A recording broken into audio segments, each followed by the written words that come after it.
Le surdoué, le haut potentiel est un rebelle, mais comment le distinguer d'une personne qui aurait le trouble de personnalité borderline, puisque les deux sont très sensibles. Alors la première chose que j'ai à dire, c'est que le haut potentiel, quand il est révolté, c'est pour une cause du monde, c'est un défenseur des causes perdues. Autrement dit, il va se révolter parce qu'il est sensible à quelque chose, par exemple la cause animale, ou justement le droit des femmes ou des hommes d'ailleurs ou des enfants, que sais-je d'autres, mais ça va rester dans le temps. C'est une personne qui justement trouve important de défendre cette cause-là. Par contre, le borderline va se révolter parce qu'il essaye d'échapper à une douleur qui est intérieure et va se révolter sur les autres à l'extérieur pour se défouler, pour sortir la colère qui est de la rage, qui est extrême, pour sortir justement la souffrance intérieure. Donc en fait, c'est quelqu'un qui est plutôt en révolte dans le sens je fais un peu n'importe quoi parce que j'ai besoin de sortir les choses. Et après coup, c'est une personne qui peut dire je ne sais pas pourquoi j'ai agi comme ça. Il n'y avait pas vraiment de raison, si ce n'est justement ce que je ressentais à ce moment-là, ce besoin.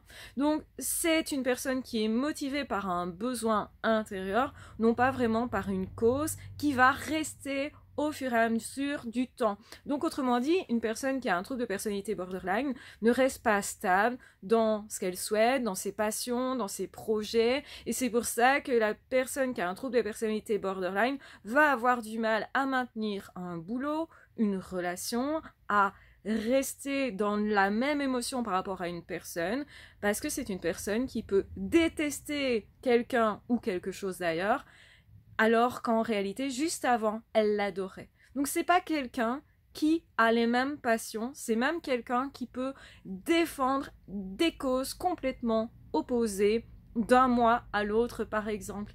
Et donc ça, c'est pas ce qu'on voit chez le haut potentiel. Le haut potentiel, il sait qui il est, il a une personnalité qui généralement est bien établie, il sait ce qu'il veut même s'il n'ose pas toujours le dire ou se montrer tel qu'il est, mais il reste investi par les mêmes choses, toujours touché par les mêmes choses, hypersensible, mais qui comprend et qui cherche à comprendre ses émotions.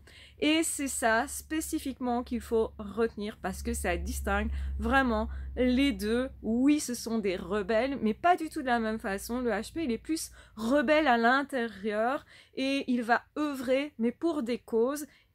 Et souvent des causes desquelles il est extérieur. Il ne pense pas à lui, à ses propres besoins.